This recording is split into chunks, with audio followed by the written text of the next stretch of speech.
Another coup attempt has occurred in Burkina Faso, but this time it's important to address the bigger issue. Who is behind these coups?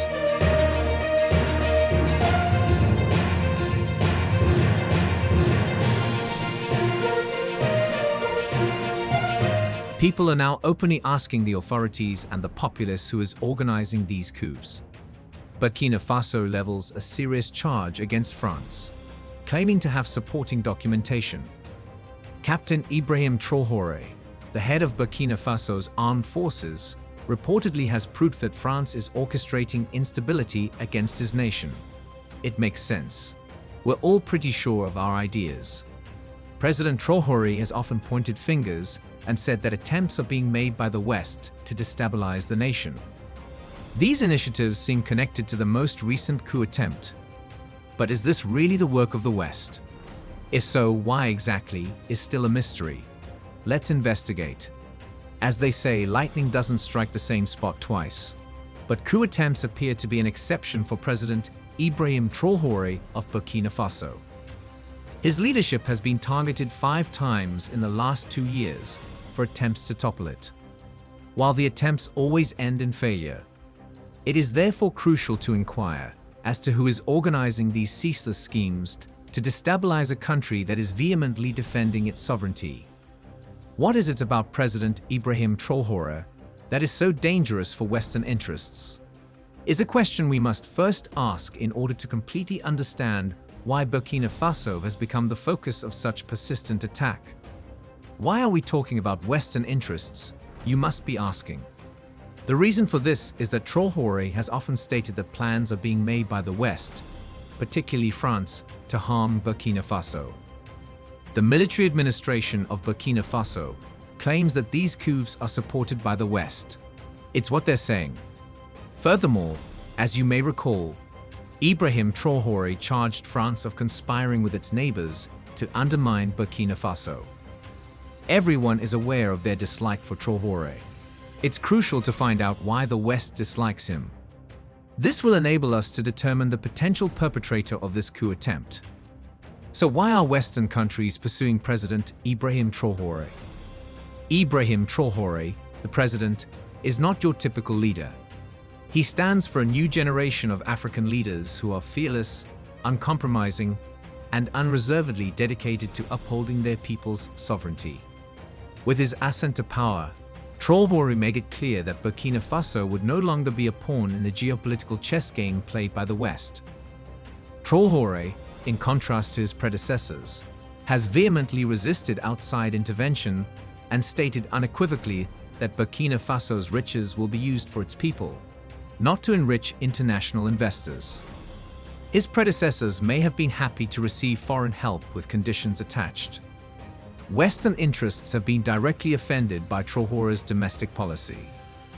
Redistributing wealth, boosting regional economies, and lowering need on outside aid have been his top priorities.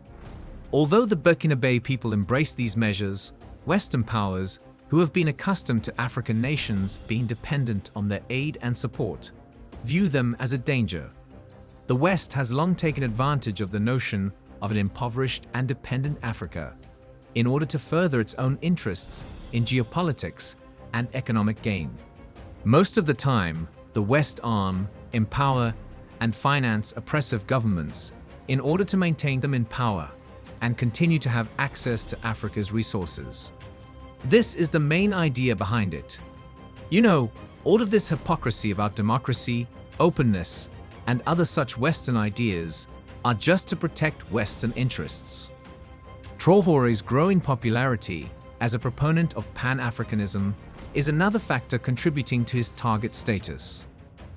Pan-Africanism encourages solidarity and self-reliance among African states, hence challenging the fundamental basis of Western supremacy in Africa.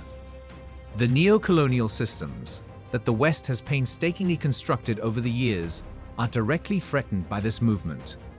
Other African countries are inspired by Traoré's goal of an independent, self-sufficient Burkina Faso, which marks a move away from reliance on the West. However, the West has been alarmed by more than just his proposals. Because of his open, welcoming, and people-centered leadership style, Traoré has gained the affection of his constituents and a degree of popular support uncommon in African politics. He is especially hazardous to Western powers because of his popularity. They worry that by following his lead, other African leaders would be inspired to reject Western intervention and prioritize the well-being of their own people. Traoré's disobedience is regarded as more than just a slight, but as a clear challenge to the centuries-old control and manipulation playbook of the West. They know full well that if one country manages to successfully escape its control, others will inevitably follow. Burkina Faso, under Traoré, is a test case, a possible link in a chain that might eventually lead to an independent Africa. Now that we have a better idea of why Traoré has become a target, we can focus on the tactics being used against him. How are these attempted coups being planned?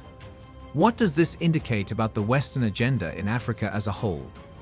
Add your voice to the total liberation of Africa by leaving a comment in the comments section below. Do not forget to like and subscribe for more informative videos like this one. Let's continue. There has been no spontaneous nature to the coup attempts against President Traoré. They are the entire outcome of well-thought-out operations meant to topple a government that has rejected to follow the guidelines established by Western powers.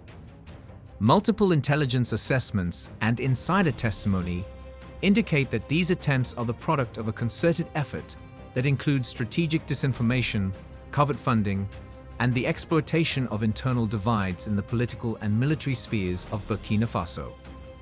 France has been identified as a major role in these destabilization operations on multiple occasions due to its lengthy history of meddling in African affairs. According to reliable sources, activities aimed at Burkina Faso have been staged at French sites in neighboring Benin. These sites, supposedly established for counterinsurgency operations, serve as an easy-to-cover-up for more sinister operations meant to weaken Traoré's authority. The strategies used are different yet share a common element. All of them want to create an atmosphere that is conducive to a coup by causing uncertainty and instability, which will make government difficult. These strategies include providing financial support to military rebel groups, planning economic disruptions via embargoes and sanctions, and launching disinformation campaigns aimed at swaying public opinion against Traoré. These initiatives are not standalone actions. Rather, they are a component of a larger plan to keep Burkina Faso, like many other African countries, in the purview of Western power. The lengths the West is willing to go to in order to destabilize Burkina Faso is especially noteworthy.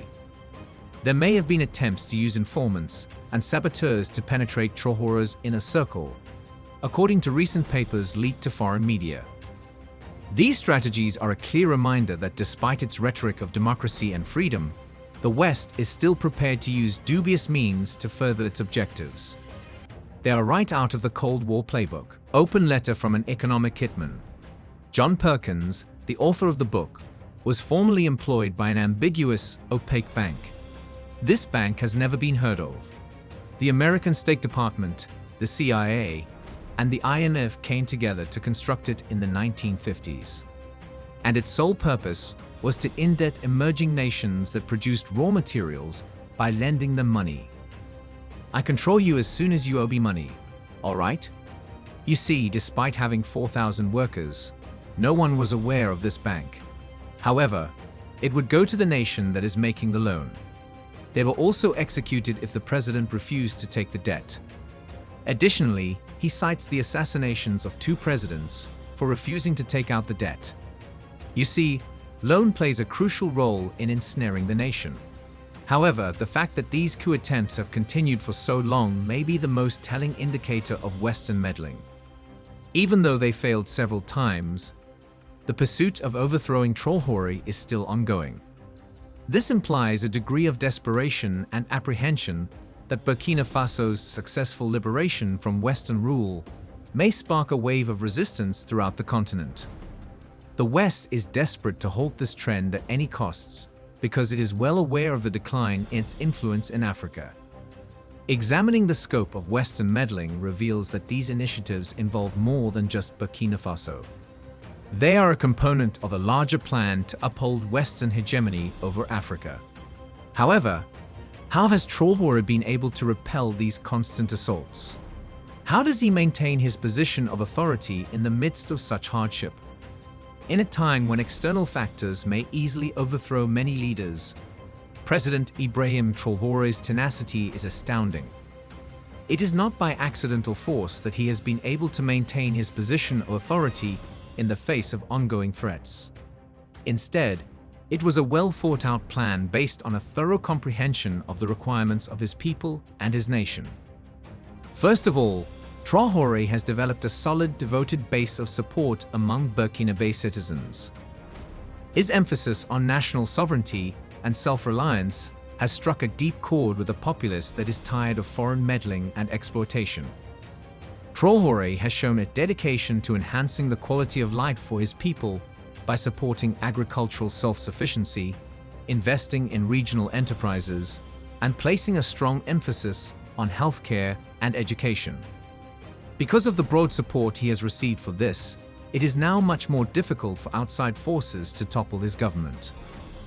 Thousands of demonstrators turned out on Saturday in a number of major towns to show solidarity for Captain Ibrahim Traoré and to oppose the nation's aspirations towards civilization. In a television appearance on Thursday, Captain Traoré criticized the coalition's efforts against Burkina Faso. Traoré has also demonstrated skill in forming partnerships on a national and worldwide scale. He has attempted to bring disparate groups in the armed forces and politics together at home, making certain that national allegiance trumps personal goals or outside influence. This cohesiveness has prevented outside actors from taking advantage of internal divisions, which has been essential in allowing the country to withstand coup attempts. Traoré has worked to forge partnerships with other African countries that share his commitment to sovereignty and Pan-Africanism on a global scale. He has established relationships with leaders in Guinea, Mali, and other places, offering them material and moral support. These coalitions have shown to be extremely helpful in refuting Western myths and revealing the actual purpose of the destabilization initiatives. Traoré's openness and direct engagement with his people, meanwhile, may be the most important element contributing to his resilience. Traoré has made a determined effort to maintain ties with the grassroots, in contrast to many leaders who rule from ivory towers. He addresses the nation on a regular basis, informing the people about the problems the nation faces and the steps being taken to solve them. Because of this openness, he has gained the public's trust and made it more difficult for outside forces to change public opinion against him. Although Traoré's leadership has been successful in thwarting outside threats, the war is far from ended. It is unlikely that the West would soon give up trying to topple Burkina Faso. This brings up an important point. What does Burkina Faso's recurrent coup attempts mean for the rest of Africa? Not merely Burkina Faso is the target of the ceaseless efforts to remove President Traoré from office. They represent a wider struggle for Africa's future, a conflict between proponents of African sovereignty and self-determination, and those who want to uphold the status quo of Western domination. Africa has far too long been viewed as a territory to be colonized, its resources looted, and its people duped. The West has made advantage of every resource available to it to keep its hold on Africa, ranging from political scheming and cultural imperialism to military action and economic pressure. However, things are shifting. African leaders and citizens are rising up in a new generation that demands transformation rather than just change. The coup attempts in Burkina Faso serve as a sobering reminder of the extent the West will go to in order to preserve its power. However, they also act as a warning to other African countries. The meaning is evident. They can hold their own against the West if Burkina Faso can. As countries start to assist one another in their pursuit of true independence, this realization is igniting a wave of camaraderie throughout the continent. The ramifications of this change are significant. Without intervention from the West, A unified Africa has the potential to grow into a significant role on the world stage. Its youthful population, abundance of natural resources, and rich cultural legacy. Africa is in a unique position to reshape the world economy. However, for this to occur, African countries must first liberate themselves from the bonds of neocolonialism. Burkina Faso's conflict is a microcosm of a wider continental conflict. It's about the struggle for sovereignty of more than one nation. It is about the struggle for Africa's soul. Furthermore, the West is growing more and more alone as more and more African countries support the demand for independence and unification. The obvious question to ask now that the battle lines have been established is, what does this mean for the future of global politics? How will the conflict between Western meddling and African independence affect the geopolitics of the world? The global geopolitical landscape is undergoing a seismic change as Africa starts to assert its independence and reject the relics of colonial dominance. The traditional power dynamics, which have long been dominated by Europe and the United States, are under competition from a fresh African assertiveness movement. This is not limited to a certain area. In the upcoming decades, this global realignment could change how international relations are shaped. The West, which was once able to operate freely in Africa, is now finding itself on the defensive more and more. In a continent that is realizing its potential, its old strategies of political manipulation, military intervention, and economic coercion are becoming less successful. African countries are no longer prepared to accept orders and aid from abroad in a passive manner. They want a voice at the table and control over their own fate.